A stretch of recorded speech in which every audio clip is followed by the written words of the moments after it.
Okay, so I want to come out with what may be considered to be a little bit of a hot take at the moment and say that I think Update 4 or Update 1.1.1 for Payday 3 is fine. I don't think it's great, I reckon I'd have a hard time arguing that it's good, but I also don't think that it's bad, so fine feels like the right word. Firstly, let me draw the distinction in my eyes between a patch and an update. I have no experience in game development, and so while these may not necessarily be industry definitions of the terms, regardless, providing my understanding of them is important to the rest of the video. A patch is something that I would consider to consist mainly of bug fixes and feature tweaks or improvements, whereas an update is more content heavy. With those definitions in mind, I'd like to say that personally, I feel that Starbreeze delivered a really high quality patch to Payday 3 in Update 1.1.1, fixing many issues with the game from a technical standpoint. I mean, there were over 300 bug fixes, as well as features such as controller dead zone improvements, and yes, an unready button, which, as a quick aside, I'm not trying to say that it's acceptable that some of these features weren't here at launch, but at the very least they're here now, even if the unready button may still need a couple more tweaks to be entirely user-friendly. But anyway, this isn't actually the first time we've been in this position. After the initial month of silence that followed the game's launch, the first update we received was Update 1.0.1, which again consisted of mainly bug fixes and tweaks, and by the definitions I set out earlier was more of a patch than an update, and my stance remains the same.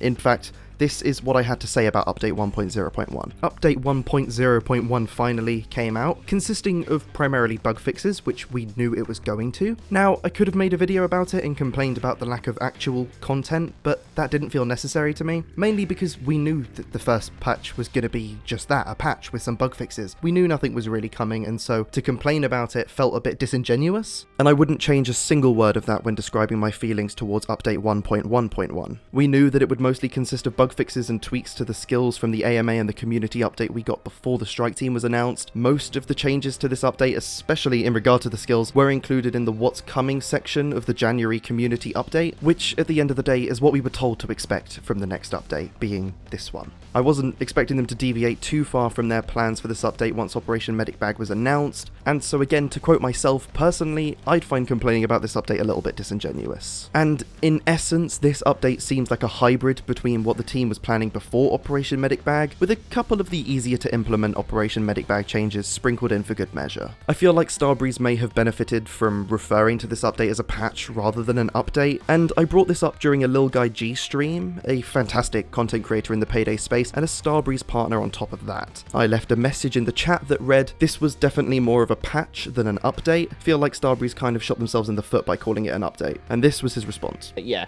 well, it technically is an update. It's an updated version of Payday 3. However, yeah, I agree. It's more of just like putting plasters over, you know, bullet wounds rather than updated. I don't know how to really put it.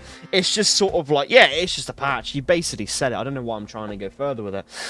It's just basically just what it is. And of course, yes, by definition it does require an update to the game, but to build off LilGuyG's analogy, I don't think this update was ever intending to fix the bullet holes. It stands to address the lesser issues first, some of the cuts and grazes, if you will, before leaving the future of Operation Medic Bag to handle the bullet holes. And that leaves the door wide open for the April update, which has been spoken about in a way that presents itself as the true beginning to Operation Medic Bag. And given the things that we know so far are coming in that April update, I'm quite excited. It doesn't feel quite right to talk about the adaptive armor in this video, and so we'll dive into that as well as the other things we can hope to see in the next update next time. But as always, let's continue the conversation in the comment section down below. If you did go on to enjoy the video, please do consider subscribing, and with that all said, thank you very much for watching. If you liked the video, drop a like on the video. If you disliked the video, drop a dislike on the video. Thank you very much for watching once again, and I will see you in the next video.